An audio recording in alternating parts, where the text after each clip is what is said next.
Auditeurs, auditrices de nos émissions, mes abonnés de notre chaîne Pisco Entertainment and Media, bonjour, bon après-midi, bonsoir, bivanye naho ushoboye kubonera kino kiganiro twabateguriye cuno munsi.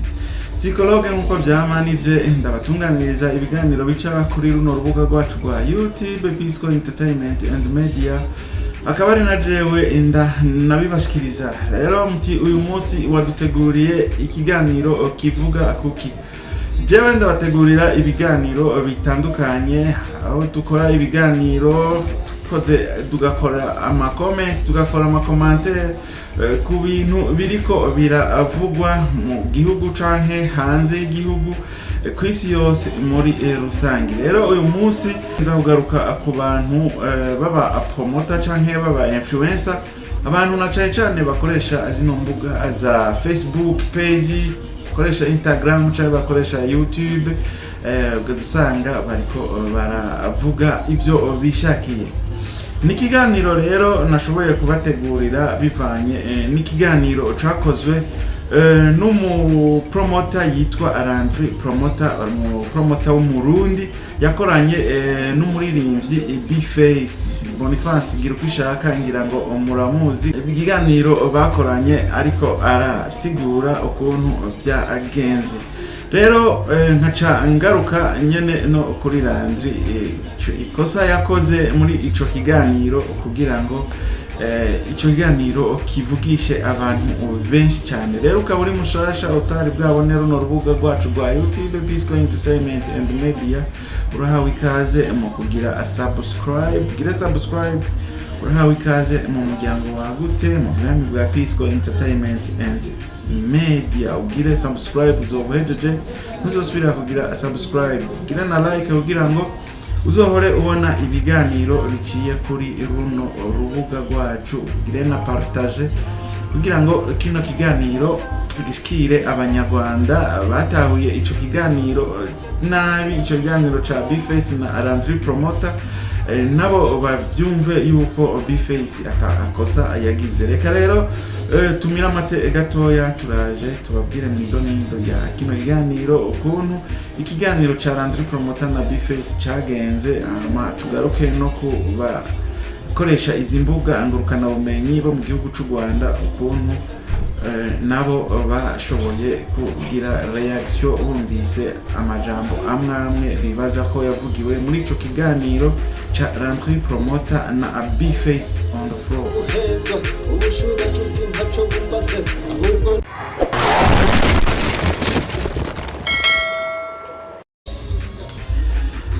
Turasubiye kubaramutsa, sangwa ikaze mu idonido rya kino kiganiro. Rero nkuko naremereje kubivuga, uyu munsi tugomba dutere commentaire canke dusigure natwe uko twashoboye gutahura ikiganiro cakozwe n'umuririmbyi B-Face on the floor ari kumwe na Rundi promoter. Ico kiganiro cakozwe cari categuwe na Rundi promoter, atumira umuririmbyi nkuko bisanzwe B-Face on the floor, hama barakorana ikiganiro, aramubaza ibibazo byinshi bitandukanye byerekeye umuziki wiwe, byerekeye no ku muziki w'abandi, kuko narumvise ariko aravuga ati umuntu yitwa Fabulous woba umuzi, nawe B-Face akavuga ati ndamuzi nk'umuraperi akomeye cyane mu gihugu c'u Burundi mugabo atazi kwisigura. Ibintu nyene nk'ivyo murabizi namwe, ivyo bari mu gakino, abari muri game y'umuziki ukuntu bavugana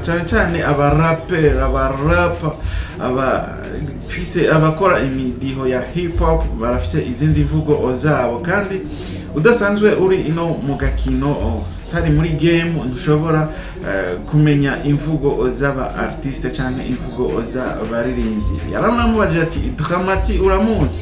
Ati Dramati ndamuzi nk'umuririmbyi akomeye cyane wo mu gihugu c'u Burundi kandi abishoboye, ati ariko gusa yamemukiye nyene muravyumva namwe. Ico kiganiro uzokenera akucumva cose kiri kuri chaîne ya YouTube, umutananigwa arashobora kuzogenda akakiraba akacumviriza ibyo B-Face yavuze.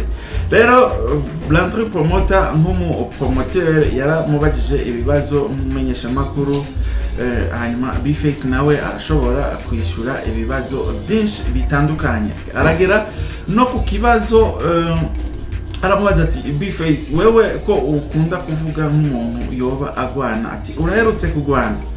B-Face acamubwira ati ego, ati je ndaherutse kugwana, ndaherutse gukubita umuntu yashoboye kuba avuga ati harigeze kuba akaya WJ mu gihugu cy'u Rwanda, arongera habana akaya kiriku ari kuri scene ivyuma biramuzimirako ariko araririmba ivyuma birakatika. Ati rero twara ahantu mu karigara nyene nk'abajama nk'abajene turiko turatera brage, aca habaho umwe araza mu bo twari kumwe aravuga ati abanyarwanda bose nimbwa, ati ibintu nyene nk'ivyo muraza kuvyumva ngira ngo canke abamaze kumviriza ibintu vya donc abumviriza abafise ama page ya Facebook canke Facebook zisanzwe muraza kumva ako kantu, canke baza kuba bakoresha YouTube muraza kugenda umutananigwa murabe kuri chaîne umutananigwa mwumve ico kiganiro kuntu B-Face yabivuze. Ati uwo mujama rero yaraje araza tubwira kubera ivyo ivyashikiye ikiriku ari kuri scene, avuga ati abanyarwanda bose ni imbwa, ati ibintu nyene byo gutukana nyene. Hanyuma B-Face nawe aca avuga ati n'abanyarwanda bose ni imbwa guta, ati ibintu bikozwe n'abantu babiri canke n'umuntu umwe kubera ikutufatira muri rusange ukacuvuga ati bose ni imbwa. Hanyuma uwo mujama nawe aca avuga ati nimba nawewe ubashigikiye nawewe uri imbwa. B-Face aca ahaguruka nyene aca aramukubita, akubita uyo mujama aca bagwana n'uwo mutipe yaravuze ati abanyarwanda bose nimbwa. Rero ico kiganiro kirajangaho kirategurwa, ariko kugira ngo Randri nawe ahagurutse urubuga agwiwe umutananigwa yaciye agenda arakata cha kiganiro aca azana vya bindi ivy'ibitutsi vyitwe ko ari B-Face abivuze, aca abipostinga abishira arabitambaza arabisohora abishira ku ma Facebook gatoyaho abanyarwanda ababa bumvise vya bindi B-Face yavuga yaterako inkuru nko muri cha kiganiro wa muntu yashoboye kuvuga ati abanyarwanda bose nimbwa. Rero abanyarwanda abakoresha imbuga ngurukana bumenyi benshi kubera batari bwumve ico kiganiro kiri ku mutananigwa TV baca bafata ako kantu Randri yashoboye gukata amajwi, baca batangura gutuka B-Face bavuga bati B-Face yarabarengeye, B-Face yarabatutse. Navyo sivyo, yariko aratera inkuru ukuntu ahubwo yabagwaniririye, yavuze yuko abanyarwanda atari imwe. Naciye mbona narabonye abantu bakoresha amapaje ya Facebook kakajwi, ngira ngo mwarumvise ibintu yashoboye gutuka B-Face, mwarumvise gasuku wewe ngira ngo niko aremwe, murazi yuko ngira ngo adafise indero, novuga ko adafise indero mugabo ngira ngo afise indero nyarwanda ntafise indero ndundi, kuko uravye nk'ibintu ashobora kuba atukana, ngira ngo muramaze kumva ukuntu yama yatutse abantu b'abarundi Burundi, ukuntu agomba kubwifatira umuntu yitwa agasuku, muca mwumva yuko adafise indero ndundi afise ahubwo indero nyarwanda. Ngira ngo abanyarwanda mumbabarire sinzi yuko mu Rwanda ariko bimeze. Gasuku ndakunda kuza ndamwumva ariko aratuka n'indongozi z'igihugu cy'u Burundi, iyo ndero simero y'urufasoni. Nimba Gasuku yoba afise nk'umuryango akaba ariko arerekana inyifato yiwe ari umuntu w'umupapa, ijya nyifato ntabwo imubereye, ambabarire sinzi impamvu ashobora kuba afise ibitutsi nkabijya.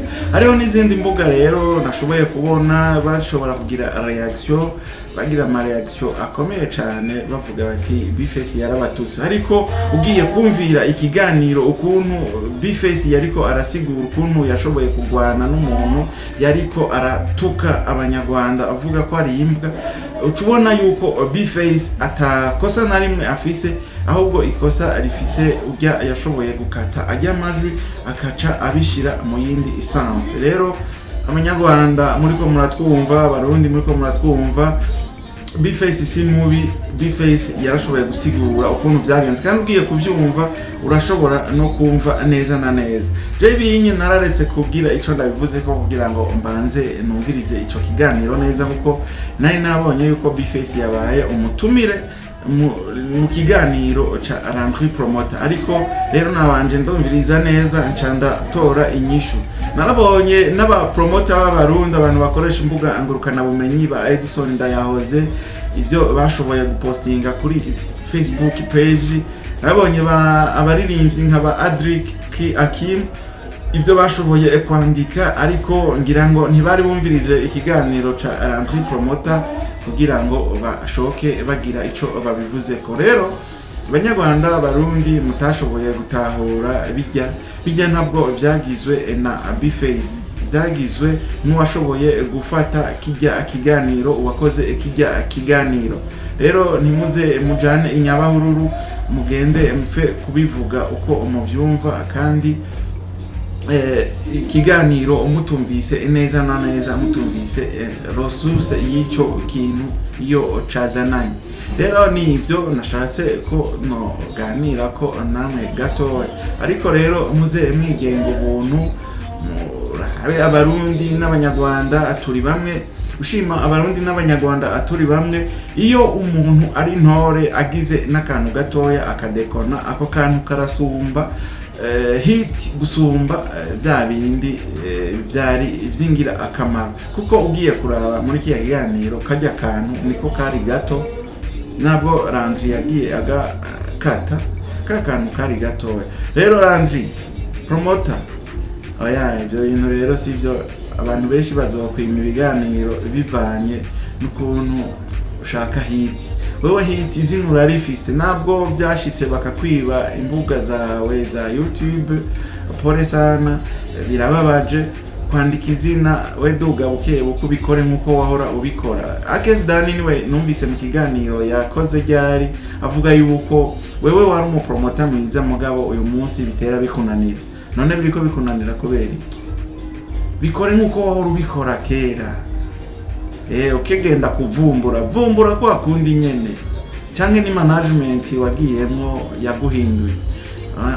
Kora rero nkuko uri umunyamwuga, ubikore nkuko uvyumva, ubikore nkuko ubitahukiwe. Hit urayifise, ariho nabifuza gushika kuri abo subscribe wewe ufise, bifuza kuhashika kandi natwebwe turashaka kuhashika. Iyo ntambwe ugeze ko irashimishije, pole ni wabandanya ukora ibiganiro uzoshika kure hashoboka.